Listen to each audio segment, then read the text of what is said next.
So some important stuff that I like to go over on the key fob. I run through the general stuff with the key fob too with people. The unlock feature, the lock, rear hatch there, and the panic alarm. Also, by double pressing this roundel, if your car is equipped with an alarm system, by doing the double press on here, that is going to allow you to deactivate the motion sensor and the tilt sensor, which is popular for those that do have small animals that they leave in the car briefly while they run in to a store or whatnot, and they want to prevent the alarm from going off. By turning off the motion sensor, that definitely helps out in that situation. And then the tilt sensor is a feature that's equipped on the car, so if somebody tried to jack up your car and take your wheels and tires, it would set off an alarm. So double pressing that will deactivate it. If you do have the panic alarm going off, any one of the buttons will deactivate the alarm, so it doesn't specifically have to be this one that you press. Also with the key fob, I like to point out the integrated key feature. So on the back here, you see this little button looking thing here. So by giving that a press and then sliding up this top part,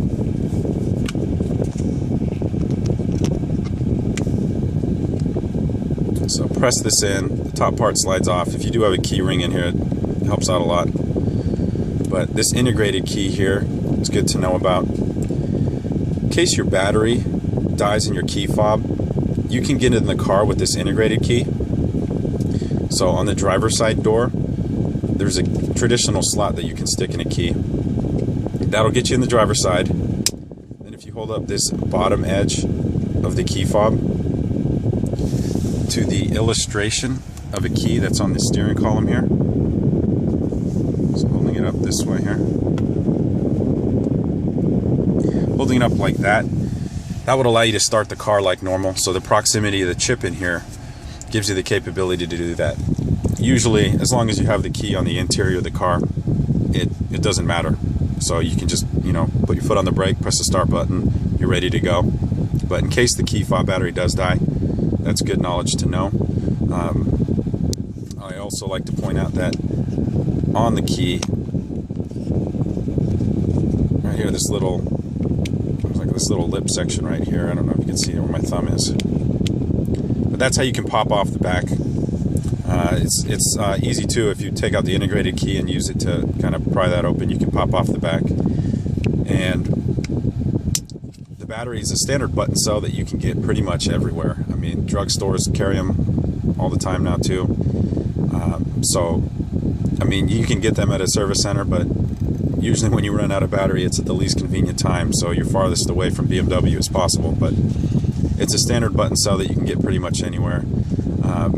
Hopefully your battery wouldn't run out. Your iDrive system would let you know. You'd get a notification that pops up to let you know that the battery is low in the key fob. So as long as you don't ignore that and replace it in a timely manner, you should be all right. But that is good to know just in case of an urgent situation. Also, that integrated key that slides out can be used for the valet feature on the car. Now the car I'm in is a 5 Series here. This is a 2015 5 Series, so the valet feature is different on this car, but you might notice it on your 3 Series. You also have a similar feature, but it's set up a little bit different. On a 3 Series, for example, the valet feature is in the glove compartment, but on the 5 here, I'll show you, the valet feature can be used. So if you were planning on using valet, say you were shopping, or maybe you wanted to store a purse or something in the back, you want to keep your valuables in the trunk.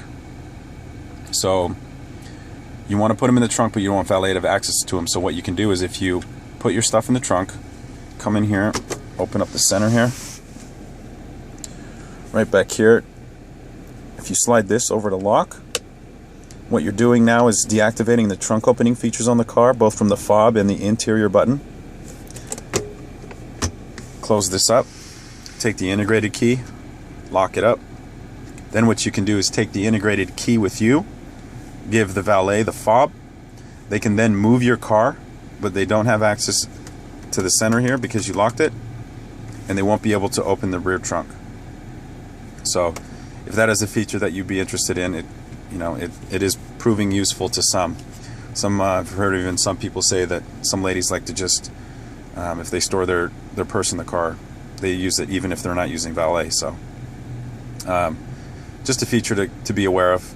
If you ever notice your trunk isn't opening, this is usually a good culprit. Sometimes people forget to switch it back over, or maybe somebody else was filling in their car and slid it over, didn't know what they were doing.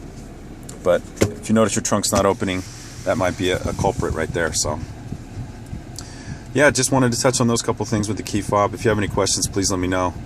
And if you have any requests for any specific videos, also let me know.